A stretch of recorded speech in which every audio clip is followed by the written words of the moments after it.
Welcome welcome welcome बच्चों।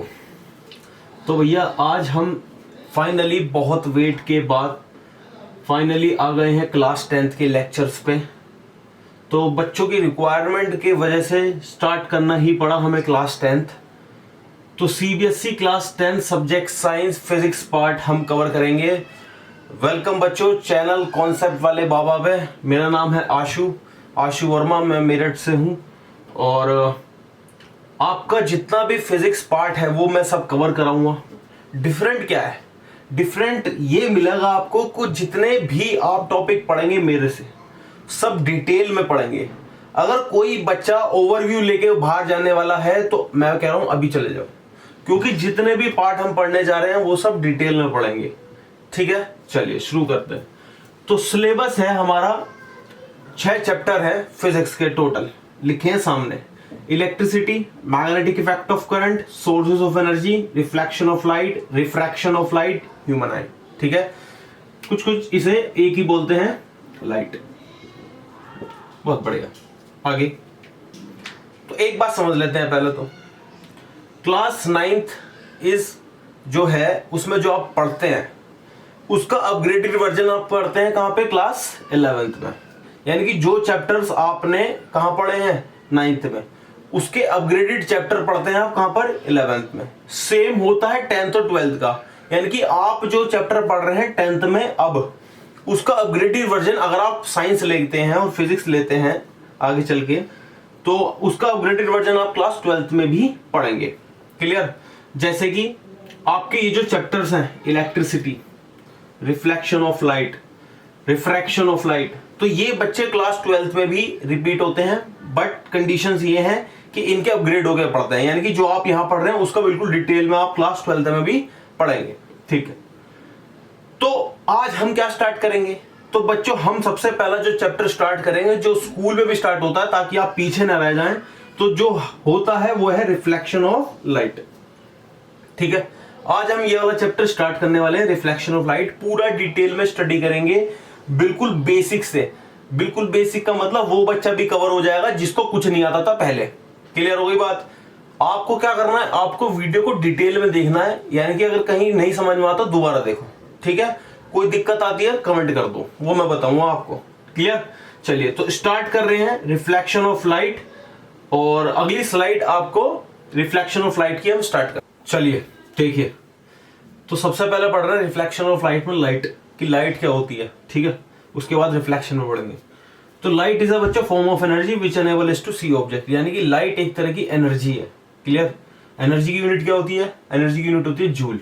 कौन सी unit है ये? एसआई यूनिट है। ठीक है, तो light is a form of energy, एक तरह की एनर्जी है जिसके वजह से हम चीजों को देख पाते हैं। मतलब हिंदी में समझिए, जैसे मैं इस बोर्ड को देख पा रहा हूं, आप बोर्ड को देख पा रहे हैं, तो किसकी वजह से देख पा रहे हैं? लाइट की वजह से। यानी कि लाइट एक तरह की क्या? एनर्जी है। सेकंड पॉइंट में बना दिया मैंने, जो आपको बिल्कुल प्रॉपर याद रहे।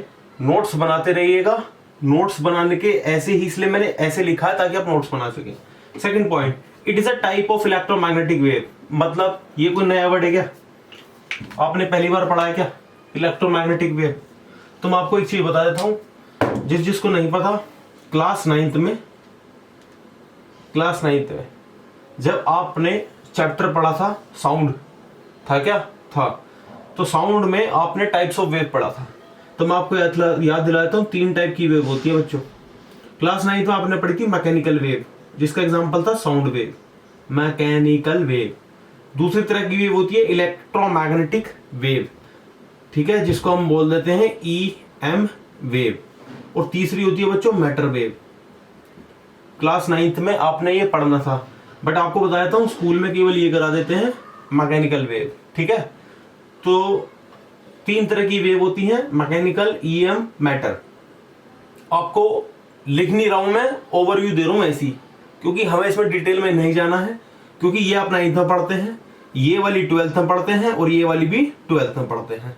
ठीक है, इसलिए मेरे को डिटेल में इसमें ज्यादा नहीं जाना, फिर भी मैं थोड़ा सा बता देता हूं। मैकेनिकल वेव वो होती हैं जिन्हें चलने के लिए मीडियम की जरूरत होती है। ऐसे समझे, साउंड वेव मैं बोल रहा हूं, आप तक आवाज आ रही है, बीच में मीडियम क्या है? एयर। तो यानी कि मेरी आवाज एयर में ट्रेवल कर रही है, तो आवाज को चलने के लिए मीडियम चाहिए। क्लास 9th में क्वेश्चन भी आता था कि जो मून पे जब हम जाते हैं तो वहां पर हम सुन क्यों नहीं पाते, क्योंकि मून पे कोई एटमॉस्फेयर नहीं है, एयर नहीं है, तो जब हम बोलते हैं तो हमारी साउंड ट्रेवल नहीं कर पाती। ट्रेवल क्यों नहीं कर पाती, क्योंकि ट्रेवल करने के लिए मीडियम चाहिए होता है, और मून पे कोई मीडियम नहीं है। क्लियर। तो मैकेनिकल वेव वो होती हैं जिन्हें चलने के लिए क्या चाहिए होता है, medium. EM wave, electromagnetic wave. Electromagnetic wave वो वेव है जिन्हें चलने के लिए कोई मीडियम की जरूरत नहीं है। एग्जाम्पल मान लो लाइट रेज, जैसे कि सन से लाइट आ रही है अर्थ तक, बीच में क्या है, बीच में बच्चों कोई मीडियम नहीं है, वैक्यूम है, तो यानी कि इन्हें चलने के लिए मीडियम नहीं चाहिए होता, मिल जाए तो भी कोई दिक्कत नहीं है। ठीक है। और लास्ट बची मैटर वेव, ये आप क्लास 12th में जाओगे तब पढ़ोगे। क्लियर। तो इसके बारे में ज्यादा डिटेल अभी नहीं दे रहा, चलिए इन्हें हटा रहा हूं। तो मैंने बोला light is a type of electromagnetic wave, जैसा अभी बताया, which do not require any medium to propagate, ये बात कर चुके। ठीक है। थर्ड पॉइंट पा रहे हैं। अब लाइट की स्पीड क्या होती है बच्चों, लाइट की स्पीड फिक्स होती है, कांस्टेंट होती है। कितनी होती है, तो पहले तो लाइट की स्पीड का सिंबल देख लो, सिंबल है c, और इसकी स्पीड होती कितनी है, होती है 3 × 10⁸ मीटर पर सेकेंड। 3 × 10⁸ मीटर पर सेकेंड। कम है, बहुत ज्यादा है ये। अभी आपको एहसास नहीं है, मैं एहसास दिलाता हूं। देखो ये लिखा है 3 × 10⁸ मीटर पर सेकेंड। इसका एहसास देखो। मान लो आपको मीटर को किलोमीटर में चेंज करना है। ठीक है। कैसे करेंगे सर, तो ऐसे करेंगे कि आपको मीटर को किलोमीटर में चेंज करना है। तो ये है छोटी यूनिट 1 मिनट। आप तो क्लास 10th के बच्चे हो, अभी आपको शायद ये ना पता हो, बट मैं आपको बता देता हूं, क्योंकि मैंने क्लास 12th के बच्चों को बताया था। ये क्या, छोटे से बड़ा, बड़े से छोटा। छोटे से बड़ा करते हैं तो बच्चों डिवाइड करते हैं, बड़े से छोटा करते हैं तो मल्टीप्लाई करते हैं। तो मीटर छोटा, किलोमीटर बड़ा, हम क्या करेंगे, डिवाइड। किससे डिवाइड करेंगे, 1 किलोमीटर कितना होता है, 1000 मीटर, यानी कि 1000 से डिवाइड कर देंगे इसको, ये किस में बदल जाएगा, किलोमीटर में। तो 1000 से डिवाइड किया, ये लो, तो ये यूनिट क्या बन गई, किलोमीटर। अब 3 0 कट गई, ये बन गया 1000 को लिख सकते हैं 10⁻3, और ये ऊपर गया तो -10⁻3, तो 8 - 3 5, यानी कि 3 × 10⁵ किलोमीटर पर सेकेंड। यानी कि ऐसे लिख सकता हूं, 5 को 5 का मतलब 50 किलोमीटर पर सेकेंड, यानी कि बच्चों 3 लाख किलोमीटर पर सेकेंड। यानी कि इसका मतलब ये हुआ कि 1 सेकंड में 3 लाख किलोमीटर कवर करना लाइट को। अब समझ लो कितनी ज्यादा स्पीड है। इसलिए आपको ये एहसास दिलाने के लिए ये कैलकुलेशन की। ठीक है। जिसको ये नहीं पता वो नोट कर ले, किसी को पता नहीं चलेगा वीडियो देख रहे हैं। चलिए, the speed of light in vacuum is इतनी। क्लियर। याद रखेंगे, ये आगे यूज करेंगे न्यूमेरिकल्स में। Fourth point, light has dual nature. इस बात का अभी इतना मतलब नहीं है, 12th में मतलब है, बट फिलहाल के लिए ये समझ लो, लाइट के पास 2 नेचर होते हैं, एक रे और एक वेव नेचर। रे मतलब देखो ये लाइट है, मान लो ये बल्ब है, ये बल्ब से लाइट ऐसे निकलेगी रे के फॉर्म में। ठीक है। और मान लो ये बल्ब है, इससे लाइट ऐसे निकलेगी वेव के फॉर्म में, ऐसे। तो लाइट के पास दोनों नेचर होते हैं बच्चों। क्लियर। तो अभी के लिए आपके लिए 4 बातें इंपॉर्टेंट है, बस दैट्स इट। आता नहीं है, समझने के लिए बताया। ठीक है। Types of object. अब लाइट के बेसिस पर हमने 2 तरह के ऑब्जेक्ट बना लिए। कौन कौन से, लुमिनस, नॉन लुमिनस। पहले पढ़ चुके हैं 8th क्लास में। ठीक है। क्या होते हैं लुमिनस, नॉन लुमिनस, आधे बच्चों को पता होंगे। लुमिनस वो ऑब्जेक्ट होते हैं जिनकी खुद की लाइट होती है, यानी कि जो खुद की लाइट प्रोड्यूस करते हैं। एग्जांपल के तौर पे तो आप बच्चों इसकी डेफिनेशन में क्या लिखेंगे, those object who having their own light. तो एग्जांपल के तौर पे सन, कैंडल। क्लियर। इनकी खुद की लाइट है। और non luminous object, those object who do not have their own light, यानी कि ऐसे ऑब्जेक्ट जिनकी खुद की लाइट नहीं है। तो वो कैसे दिखते हैं हमें, वो दूसरों की लाइट की हेल्प की वजह से हमें दिखते हैं। मान लो एग्जांपल के तौर पे ये बोर्ड, ये बोर्ड की खुद की लाइट नहीं है, कहीं मैंने बल्ब जला रखा उसकी वजह से दिख रहा है, तो यानी कि ये क्या हो गया, non luminous object. Marker, marker की खुद की लाइट नहीं है, ये क्या हो गया, non luminous object. Human body, उसकी भी खुद की लाइट नहीं है, ये क्या हो गया, नॉन लुमिनस ऑब्जेक्ट। तो एग्जांपल के तौर पे लिख लो चेयर, टेबल, और आपकी मर्जी जितने चाहे लिखना चाहो। ठीक है। तो लाइट पढ़ा हमने, टाइप्स ऑफ ऑब्जेक्ट पढ़ा ना, लुमिनस, नॉन लुमिनस। अब क्या पढ़ रहे हैं, अब लाइट के बाद हम आते हैं कहां पर, रिफ्लेक्शन पे। तो रिफ्लेक्शन क्या होता है वो देखते हैं। चलिए देखो, प्रॉपर नोट्स बनाते रहो, नोट्स नहीं बनाओगे, आपको ऐसा लगेगा कि भाई देख लेते हैं कैसा पढ़ा रहे हैं, गलत है, नोट्स बनाओ, नोट्स बनाने ज़रूरी हैं। तो हेडिंग हो गई हमारी रिफ्लेक्शन, कि भैया रिफ्लेक्शन क्या है। चलिए तो रिफ्लेक्शन समझिए, एक लाइन में रिफ्लेक्शन होता क्या है। तो पहले तो डेफिनेशन लिखेंगे, the bouncing back of a ray of light when it strike on any medium, यानी कि जब कोई लाइट किसी मीडियम पे स्ट्राइक करती है और वहां से रिफ्लेक्ट होकर आती है, तो हमें जो फिनोमेना बनता है उसे कहते हैं हम रिफ्लेक्शन ऑफ लाइट। देखो ये बोर्ड आपको कैसे दिखा, ऐसे दिखा कि भैया यहां से लाइट जली, ठीक है, और लाइट जलने के बाद लाइट रे इस पे आई, इससे टकराई और मेरे आंखों में गई, मेरी आंखों में जो रेटिना है उस पे इमेज बनी और इमेज को मैं पहचानता हूं। क्लियर? तो यानी कि इस पे लाइट पड़ती है और ये लाइट को रिफ्लेक्ट कर देता है। तो bouncing back of a ray of light, जब वो किस पे टकराती है, किसी मीडियम पे, उसे कहते हैं रिफ्लेक्शन। मैं समझता हूं आपने पहले भी ये पढ़ा है, बट कोई बात नहीं, अब हमने सीख लिया। ठीक है, डायग्राम देखेंगे। तो हम पढ़ रहे हैं अब कुछ पर्टिकुलर टर्मिनोलॉजीज पढ़ेंगे रिफ्लेक्शन की। देखिए एक डायग्राम बना रहा हूं मैं, ये मान लो ये कोई मीडियम है, इस पे एक ये लाइट रे आई, जो लाइट रे आती है उसको बोलते हैं हम बच्चों, अब से याद रखेंगे, इंसिडेंट रे। ठीक है, यानी कि जो आ रही है।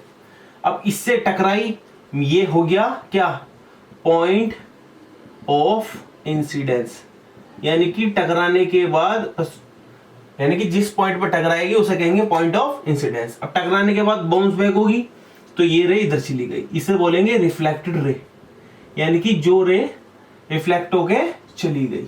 क्लियर? ठीक। अब क्या करेंगे, अब कुछ और टर्मिनोलॉजीज पढ़ेंगे, जैसे कि कौन सी, देखिए जहां पर पॉइंट ऑफ इंसिडेंस है, ये वाला जो मीडियम है, इस मीडियम के एक परपेंडिकुलर बनाएंगे। ये लो, ये मीडियम का परपेंडिकुलर हो गया, 90 डिग्री बना रहा। ठीक है, अब इस जो परपेंडिकुलर है इसको अब नया नाम दे दिया हमने नॉर्मल। ये लो, परपेंडिकुलर को बोलेंगे नॉर्मल। ठीक है, अब इंसिडेंस रे और नॉर्मल के बीच का जो बच्चों एंगल है उसको बोलेंगे एंगल आई। और एंगल आई क्या हो गया यहाँ पे, एंगल आई हो गया एंगल ऑफ इंसिडेंस। बहुत ही बढ़िया। ठीक, अब किस किस के बीच का एंगल है ये याद रखेंगे। It is an angle between, लिख लेना इस बात को, it is an angle between incidence ray and normal to the plane. Plane ये क्या है, मीडियम, मीडियम को क्या कह रहे हैं यहाँ पे, plane. It is the angle between incidence ray and normal to the plane. Clear? ठीक। अब नॉर्मल और रिफ्लेक्टेड रे के बीच का जो एंगल है ये वाला, इसको बोल रहे हैं एंगल ऑफ रिफ्लेक्शन। ये लो, एंगल ऑफ रिफ्लेक्शन।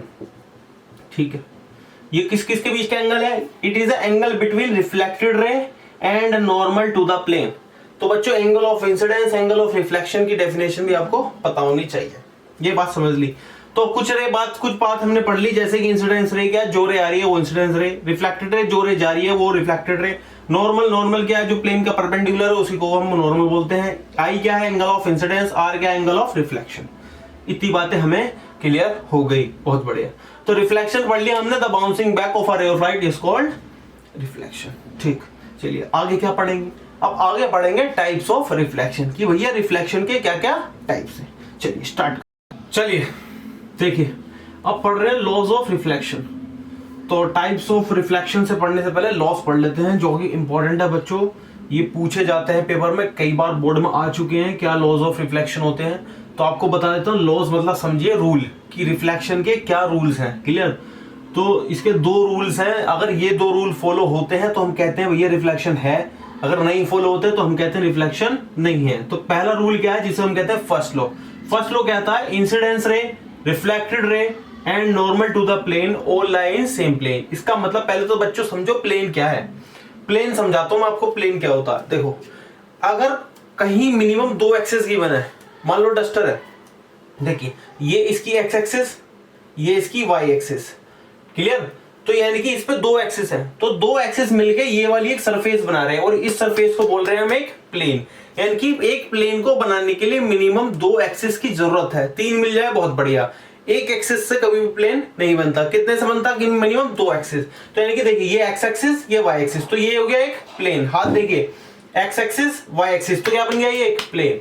तो इस प्लेन पे ही इंसिडेंस रे आ रही है, इसी प्लेन से रिफ्लेक्टेड रे जा रही है, इसी प्लेन पे कौन है नॉर्मल। तो ये तीनों चीज किस पे है, इसी प्लेन पे है, तो इसको कहते हैं first law. Incidence ray, reflected ray, normal all lie in a same plane. Clear. Second law, second law क्या कहता है, सेकंड लॉ ये कहता है रिफ्लेक्शन का कि अगर रिफ्लेक्शन कहीं होना है तो angle I must be greater than होना चाहिए एंगल आर के। इसका मतलब ये है कि देखो जैसे एग्जांपल के तौर पर समझ लो, ये इंसिडेंस रे आई, ये बना नॉर्मल और इसने इससे 30 डिग्री एंगल बनाया, एंगल आई, तो रिफ्लेक्टेड एंगल कितना होना चाहिए, तो आंसर है भैया रिफ्लेक्टेड भी 30 होना चाहिए। तो angle I equals to angle R होना ही चाहिए। तब अगर ये दो लॉ फॉलो होते हैं तो हम कहते हैं कि वो प्रोसेस रिफ्लेक्शन है, वरना नहीं है। तो लॉज ऑफ रिफ्लेक्शन ये हो गई। एक बात नोट करके लिख लो, ये इंपॉर्टेंट बात है। क्या बात है, देखो मान लो कोई इंसिडेंस रे, जैसे अभी मैंने दिखाया कि ये एक प्लेन है हमारा और इस पे इंसिडेंस रे फॉल हो रही है। अब ये इंसिडेंस रे कुछ एंगल बना रही है, क्लियर, कुछ एंगल बना रही है। मान लो वो नॉर्मली पड़ जाए, नॉर्मली मतलब ऐसे ही पड़ जाए जैसे ये दिखाया, तो इंसिडेंस रे नॉर्मली पड़ जाए, यानी कि नॉर्मल पे ही पड़ जाए, तो उस वक्त क्या होगा, उस वक्त कैसा रिफ्लेक्शन होगा। तो उस वक्त आंसर ये है, सबसे पहले तो आई बताना, एंगल आई कितना है। तो एंगल आई किस किस के बीच का एंगल होता था, इंसिडेंस रे और नॉर्मल के बीच का एंगल। अब यहां देखो इंसिडेंस रे तो खुद नॉर्मल पे है, तो एंगल आई कितना हो गया बच्चों, 0। याद रखे इस केस में एंगल आई कितना हो गया, 0। और रिफ्लेक्शन क्या होता है, जब जितना एंगल आई उतना ही एंगल आर, तो एंगल आर भी कितना होगा, 0। तो यानी कि रे जिस पाथ से आई थी उस पाथ से वापस चली जाएगी। तो ये डायग्राम बना के दिखा रखा है कि सेम ही लाइन पर नॉर्मल भी है, इंसिडेंस रे भी है और रिफ्लेक्टेड रे भी है। इंसिडेंस रे आई और वापस चलेगी सेम पाथ से, तो ऐसे केस में एंगल आई और एंगल आर कितना होता है, 0। तो बेसिक बात आपको ये पकड़नी है कि जब कोई लाइट रे किसी भी सरफेस पे, किसी भी, ये मान लो सरफेस है, इस सरफेस पे ये लाइट रे नॉर्मल पड़ रही है ऐसे, तो जब ये नॉर्मल पड़ेगी ऐसे, तो ये ऐसे ही वापस चली जाएगी। क्लियर। मान लो अगर ये लाइट रे ऐसे आ रही होती किसी एंगल बना के, तो ये कुछ एंगल बना के जाती, बट अगर ये नॉर्मल पड़ रही है तो नॉर्मल ही वापस चली जाएगी, रिफ्लेक्शन। क्लियर। चलिए अब पढ़ते हैं टाइप्स ऑफ रिफ्लेक्शन। तो भैया टाइप्स ऑफ रिफ्लेक्शन दो टाइप का हमारे पास, पहले तो नाम जान लेते हैं, रेगुलर, इर्रेगुलर। रेगुलर इर्रेगुलर मतलब समझिए कि एक कोई चिकनी सरफेस और एक कोई खुरदुरी सरफेस, ठीक है। तो यानी कि प्लेन सरफेस या फिर रफ सरफेस। तो ये देखिए, ये डायग्राम देखिए, इसमें ये वाली सरफेस कैसी है बच्चों, प्लेन सरफेस है, और ये वाली कैसी है, रफ सरफेस है, ठीक है। एग्जांपल के तौर पर समझिए, जो मिरर है हमारा, प्लेन मिरर जिसमें हम अपनी शक्ल देखते हैं, वो कैसी है, बिल्कुल चिकनी प्लेन, तो उसे बोलेंगे रेगुलर रिफ्लेक्शन, यानी कि उसमें जो रिफ्लेक्शन होता है वो है रेगुलर रिफ्लेक्शन। इर्रेगुलर, मान लो कि कोई बेंच है हमारी, उस पर छोटे छोटे से माइनर गड्ढे होते हैं, वो हमें नहीं दिखते, ठीक है, तो उन गड्ढों को बोल रहे हैं हम रफ सरफेस, उसमें जो रिफ्लेक्शन होगा उसे बोलेंगे रफ रिफ्लेक्शन या फिर इर्रेगुलर रिफ्लेक्शन। तो ये तो होगा नाम। अब इनके रिफ्लेक्शन का डायग्राम देखिए कैसे डायग्राम बनता है। तो मान लो ये कोई प्लेन सरफेस है बिल्कुल चिकनी, ठीक है, इस पे लाइट रे इंसिडेंस हो रही है ऐसे। तो याद रखेंगे, पहले तो मैं एक बात बता रहा हूं, ये पार्ट में मिटा रहा हूं, नोट्स बना लो, हटा रहा हूं, ठीक है। देखिए, क्योंकि अब हम जो डिफरेंस है वो बच्चों ऊपर लिखते चलेंगे, ठीक है। देखिए पहला डिफ्रैक्शन तो ये हो गया बच्चा डायग्राम के बेसिस पे। अब इस डायग्राम को समझते हुए आगे के डिफरेंसेस बनाते हैं। तो दूसरा डिफरेंसेस देखिए, इसमें जो लाइट रे पड़ रही है और लाइट रे जा रही है वो क्या एक दूसरे के पैरेलल, यानी कि लाइट रेज आफ्टर रिफ्लेक्शन, यानी कि रिफ्लेक्शन के बाद बिकम्स पैरेलल। तो यानी कि जो लाइट रिफ्लेक्ट हो रही है वो क्या हो जा रही है, देखो एक दूसरे के पैरेलल। और इसमें बच्चों not become parallel, after reflection not become parallel. बहुत बढ़िया। थर्ड पॉइंट बच्चों, देखो इसमें अगर ये पैरेलल बन गई तो इनका I इक्वल टू R है, तो यानी कि हर लाइट का जो एंगल ऑफ इंसिडेंस है वो सेम होगा और हर लाइट का एंगल ऑफ रिफ्लेक्शन है वो भी सेम होगा। तो हम कह सकते हैं angle I equal to angle R for all light rays, यानी कि सारी लाइट रेस के लिए बच्चों एंगल I बराबर होता है किसके, एंगल R के। ठीक है, आगे इसमें देखते हैं। इसमें बच्चों ये होता है कि देखिए पहले तो ये आफ्टर रिफ्लेक्शन पैरेलल नहीं होती। देखो ये इधर चली गई, ये इधर चली गई, ये इधर चली गई, तो ये पैरेलल रेस थोड़ी है। पैरेलल रेस की डेफिनेशन क्या थी मैथ में? पैरेलल रेस की डेफिनेशन ये थी those line which never meet, जो कभी भी मीट नहीं करती उन्हें कहते हैं हम पैरेलल रेस। ठीक है, तो इसमें देखिए ये लाइट रे तो मीट कर गई, तो ये पैरेलल रेस नहीं है। अब इसके अंदर क्या होता है कि एंगल I1 R1 यानी कि जो एक लाइट रे है पर्टिकुलर केस, देखो ये वाला ये जा रही है, मान लो ये इंसिडेंस रे है और ये वाली रिफ्लेक्टेड रे है, इसकी बात करेंगे केवल, तो इसका I1 R1 तो इक्वल है। क्यों इक्वल है? क्योंकि लॉज ऑफ रिफ्लेक्शन फॉलो होना जरूरी है। अगर लॉज ऑफ रिफ्लेक्शन क्या था कि angle I must be equal angle R, अगर ये दोनों इक्वल नहीं हुए तो रिफ्लेक्शन ही निकल आएगा। तो यानी कि इस रे के लिए तो एंगल R1 इक्वल है, इसके लिए भी I2 R2 इक्वल है, इसके लिए I3 R3 इक्वल है। मतलब अलग अलग केस में वैलिड है, बट सबका सेम है, ये वैलिड नहीं है। तो हम कह सकते हैं कि इन दिस केस क्या angle I equal to angle R not equal for all rays, सारी रेस के लिए इक्वल नहीं होते। क्लियर हो गई बच्चों? बहुत बढ़िया। फोर्थ पॉइंट लिख लेते हैं हम, एग्जाम्पल। एग्जाम्पल कहां देखा गया? ये प्लेन मिरर में। ठीक है, इसका एग्जाम्पल पढ़ते हैं फोर्थ का। ये कहां देखा गया है? तो इसमें आप एक चीज नोटिस करो, इसमें लाइट रिफ्लेक्शन के बाद हर डायरेक्शन में फैल गई। इसमें क्या होता था, केवल इस डायरेक्शन में जा रही है, ना इधर मिलेंगी ना इधर मिलेंगी। क्लियर? बट इसमें देखो हर डायरेक्शन में फैल गई। ठीक है, तो ऐसा कहां देखा गया कि भाई लाइट रे आफ्टर रिफ्लेक्शन हर डायरेक्शन में फैल जाती है? तो इसका बेस्ट एग्जांपल है हॉल, सिनेमा हॉल। आप जब पिक्चर देखने जाते हो तो पीछे से लाइट पड़ती है कहां पर, पर्दे पे, और पर्दों से लाइट रिफ्लेक्ट होकर चारों तरफ फैल जाती है और आपकी आंखों पे जाती है और इमेज बनती है। ऐसा ही होता है। क्लियर? तो इसका मतलब जो सिनेमा हॉल में जो इमेज फॉर्म हो रही है वो किस फॉर्म फिनोमिना से हो रही है? इर्रेगुलर रिफ्लेक्शन से। तो हम कह देते हैं सिनेमा हॉल। क्लियर बच्चों?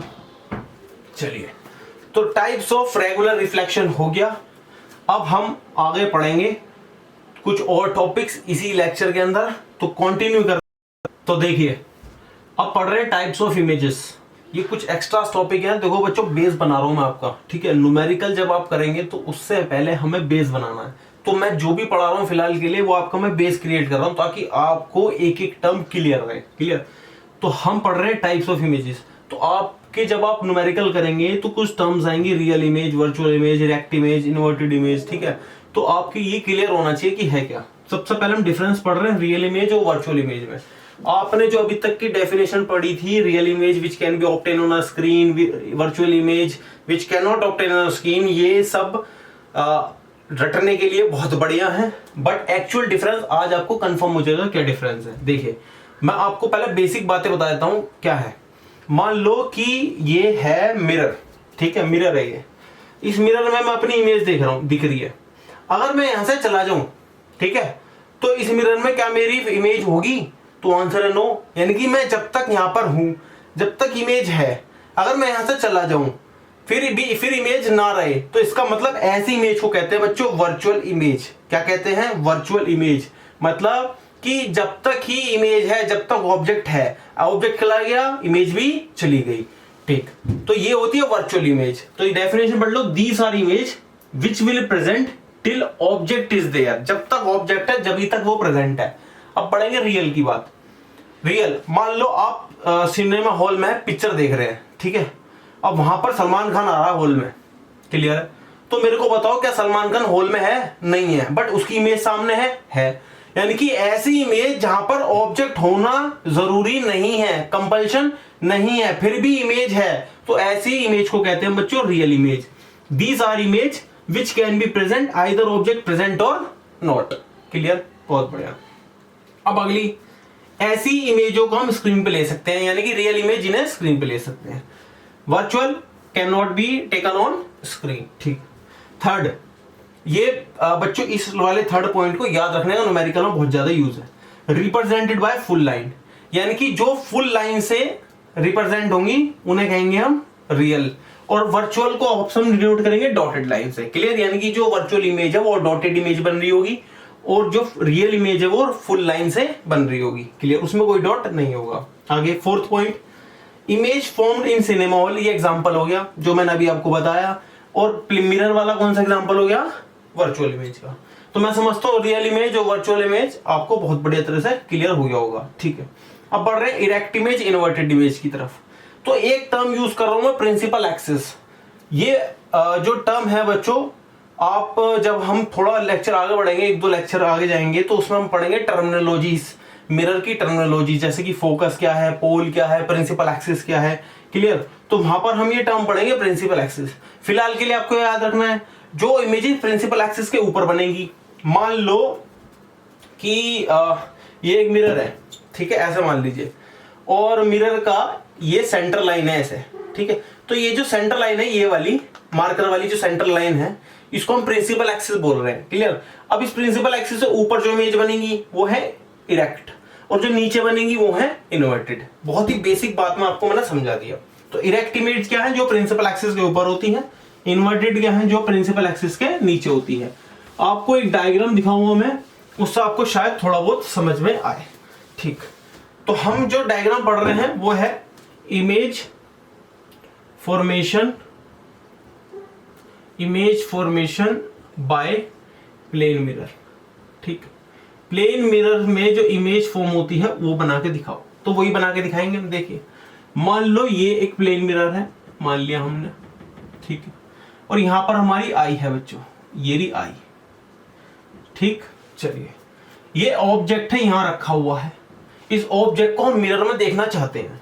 तो कैसे देखेंगे? हम देखेंगे यहां पर, तो यानी कि इस ऑब्जेक्ट से कुछ रेस निकलेंगी बच्चों, ये देखिए।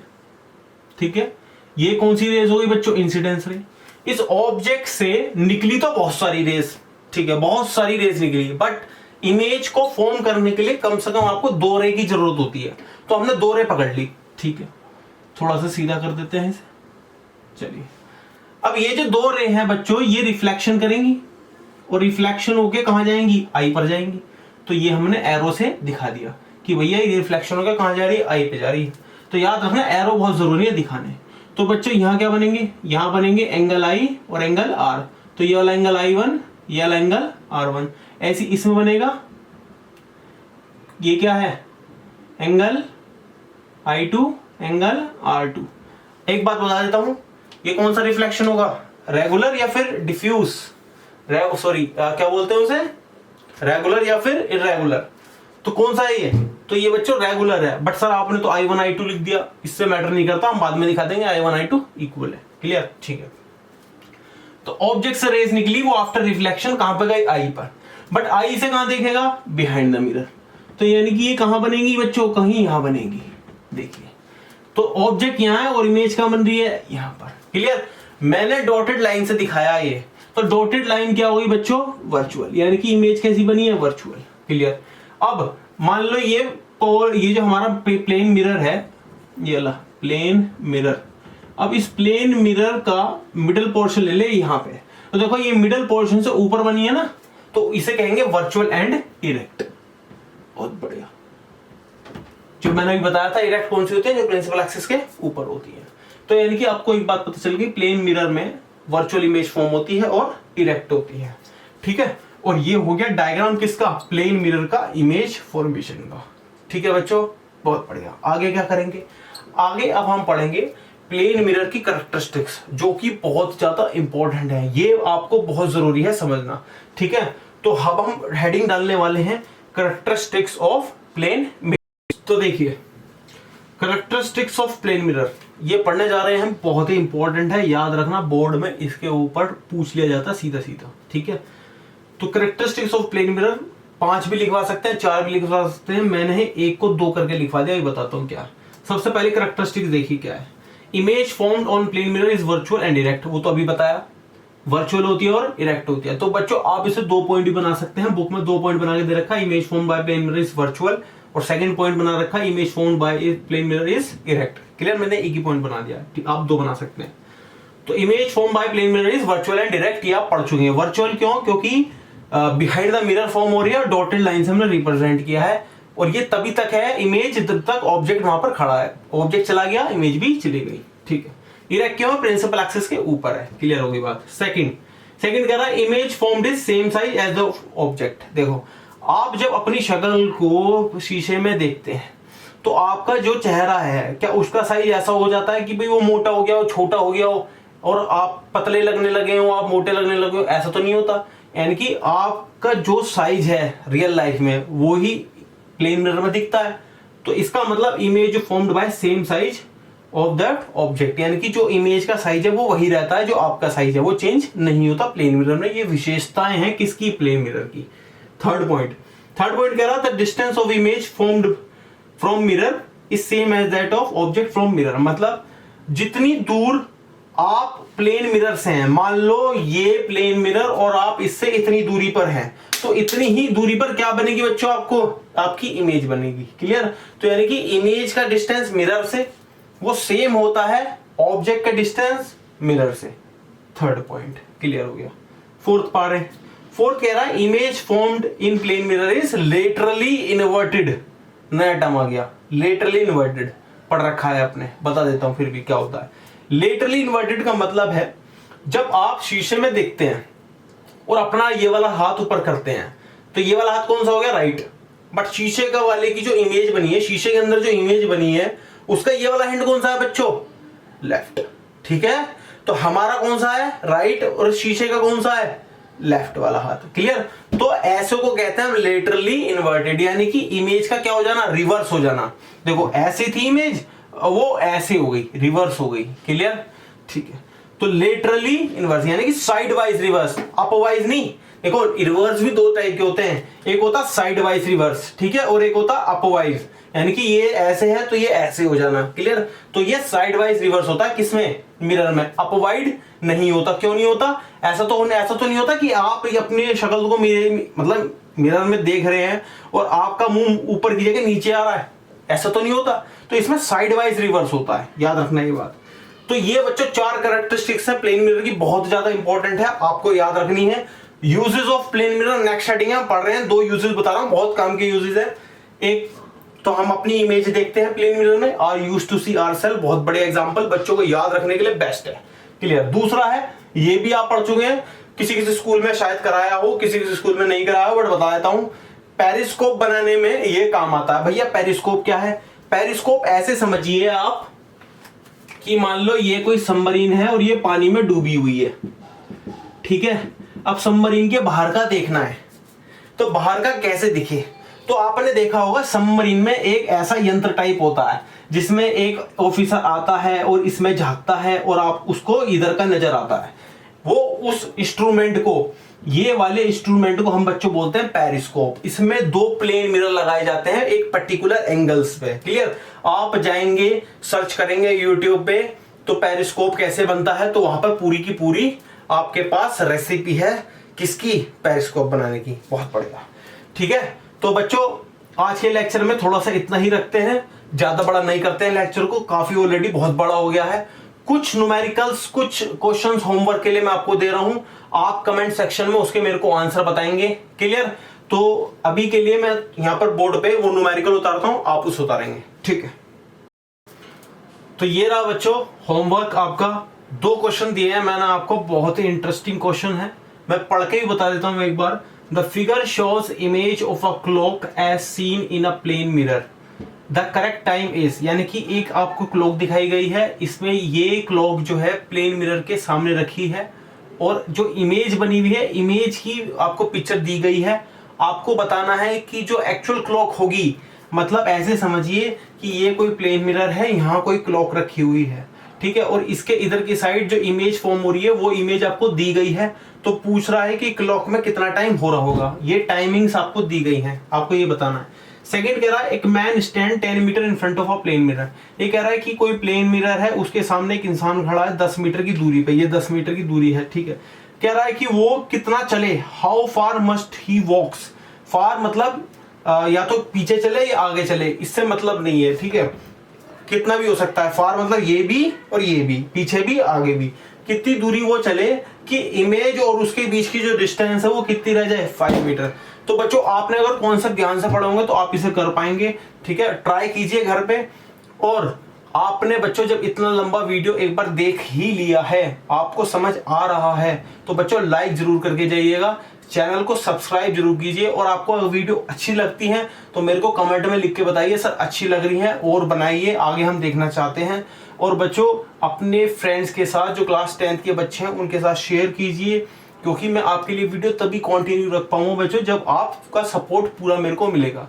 इस वीडियो के लिए यहीं तक रखते हैं, अगले लेक्चर में हम आगे पढ़ेंगे। चलिए तो स्टे ट्यून, बाय।